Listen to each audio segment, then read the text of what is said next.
Bonjour, bonsoir à tous et bienvenue à ce nouveau numéro du Quoi c'est ça. Aujourd'hui nous allons parler de la guerre de 7 ans. C'est une guerre du XVIIIe siècle dont on n'entend pratiquement jamais parler, faut dire ce qui est, et qui pourtant, malgré elle, va contribuer à la naissance d'une des plus grandes nations du monde, les États-Unis d'Amérique.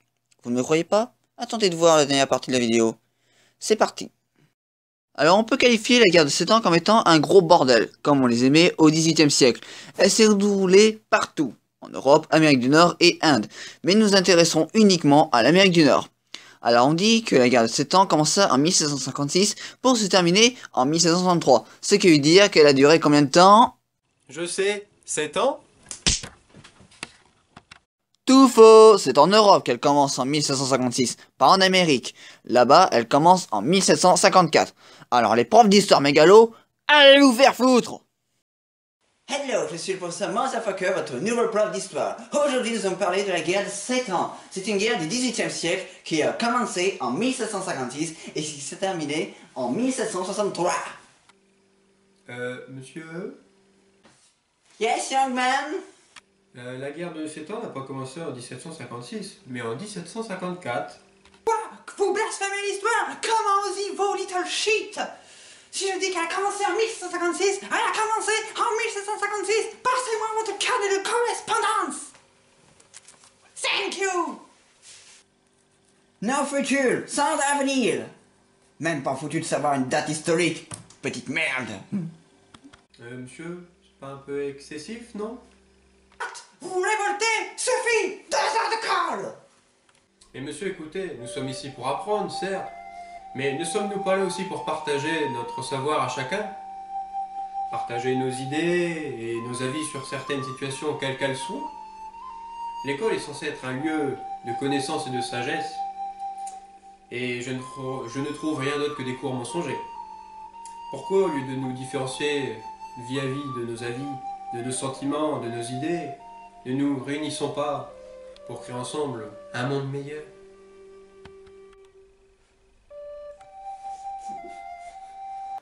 Dans le bureau du directeur.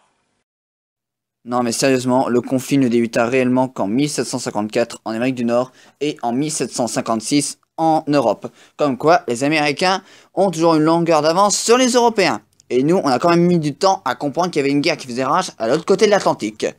Bref, la guerre de 7 ans était appelée généralement guerre contre les Français et les Indiens par les Anglais, du fait que les tribus indiennes s'étaient alliées avec la France, mais elle était aussi surnommée guerre de conquête par les Québécois. Sur ce, nous allons passer au courant 2 pour découvrir les différentes causes qui ont mené à ce conflit meurtrier, si je puis dire. Alors il faut savoir que la France occupait la totalité de l'Amérique du Nord. Elle occupait les territoires du Québec jusqu'au golfe du Mexique, en passant par la région des Grands Lacs, la vallée de l'Ohio et la Louisiane, entourant ainsi les célèbres 13 colonies britanniques de la côte Est. Alors au début, ce n'était qu'un affrontement pour la chasse et le piégeage principalement. La chasse et le piégeage? Bah voilà, on dit que les chasseurs sont bénéfiques pour le monde entier, mais pas là, non, là ils ont carrément mené à une guerre mondiale qui a provoqué la mort de plusieurs centaines de civils. Je vous maudis, je vais vous détruire.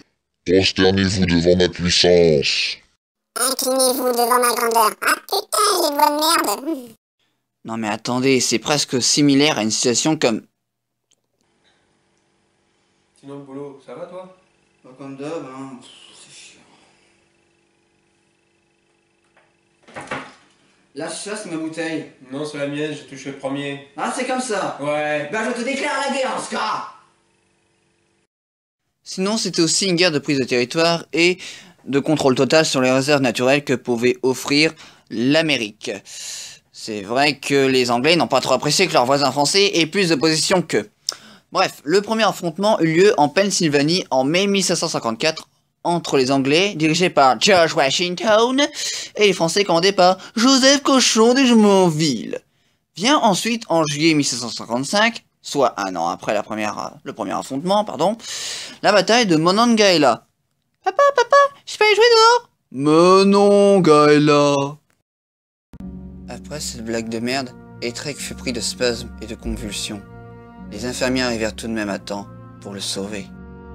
Amenez-moi son médicament, vite! Monsieur Trek, calmez-vous, calmez-vous, calmez-vous.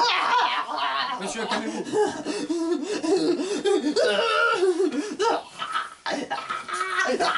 Ça va aller, ça va aller, ça va aller. C'est passé, c'est passé. Allez. Faut qu'il se repose maintenant.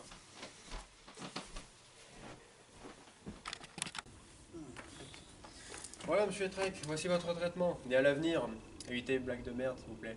Oui. Merci, docteur. Je vous en prie.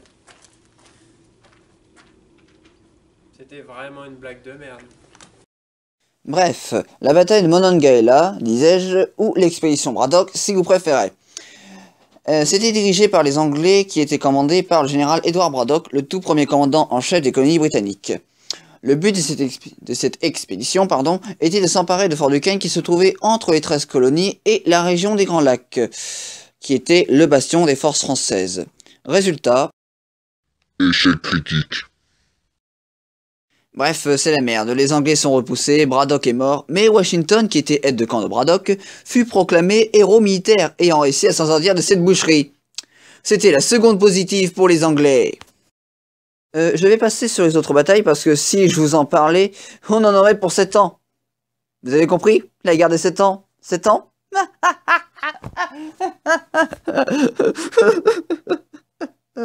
Mais qu'est-ce que je fais de ma vie? Les conséquences de la guerre de 7 ans sont nombreuses. L'Amérique du Nord est entièrement britannique. Le Québec aussi. Ça me rappelle un ami qui me demandait « Mais pourquoi les Québécois parlent français alors qu'ils sont dans un pays anglophone ?» Bah voilà, t'as une réponse, mec. En Amérique, on n'a regardé que Saint-Pierre et Miquelon. Donc le grand gagnant est...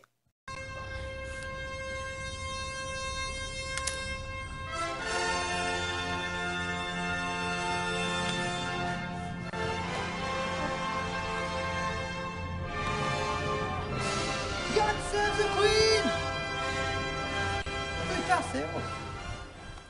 Alors au niveau économique, l'Angleterre se retrouvait endettée à cause de la guerre et décida d'augmenter les taxes sur les colons américains, qui avaient quand même le plus bénéficié de la protection des Anglais.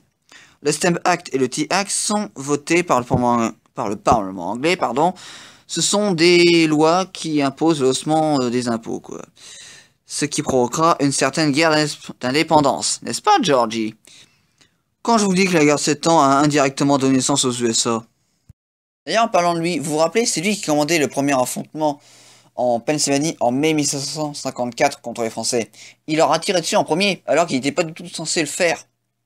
Ça a provoqué la guerre, l'Angleterre se retrouvait endettée, pour ensuite provoquer la guerre d'indépendance, avec le soulèvement des colons, dirigé par George Washington, encore. Il a provoqué 2 guerres juste pour se retrouver président. Je sais pas vous, mais moi cette histoire, ça sent un peu la merde. Ce Quoi C'est ça se termine là-dessus, j'espère que vous aurez appris des choses intéressantes. N'hésitez pas à mettre un commentaire, bon ou mauvais, du moment qu'il est intelligent, c'est apprécié. Si vous avez aimé, vous pouvez mettre Un petit pouce bleu pour votre soutien, s'il vous plaît. Et si vous n'avez pas aimé, vous pouvez appuyer sur la petite croix rouge en haut à droite de votre écran. N'hésitez pas à vous abonner à la chaîne et à partager la vidéo. Je vous quitte en vous souhaitant une bonne année 2017, plein de santé et de bonheur. Prenez soin de vos proches. À bientôt tout le monde, salut.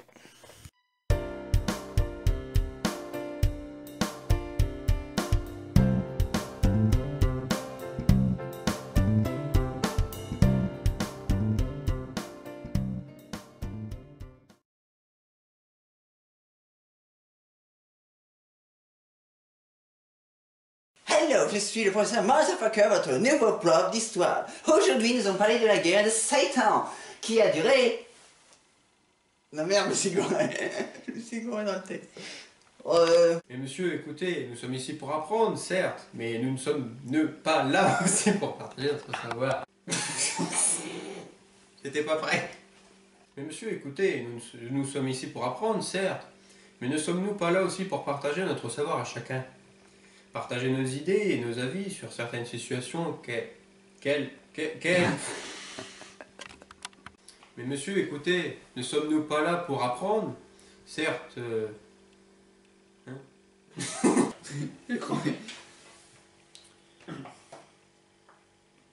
Sinon le boulot, ça va toi? Bah comme d'hab, hein, c'est chiant. Lâche ça, c'est ma bouteille. Je l'ai touché à première.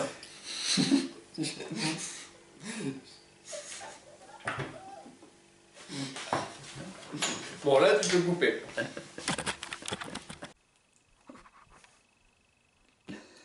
Ah. Bah dis-le.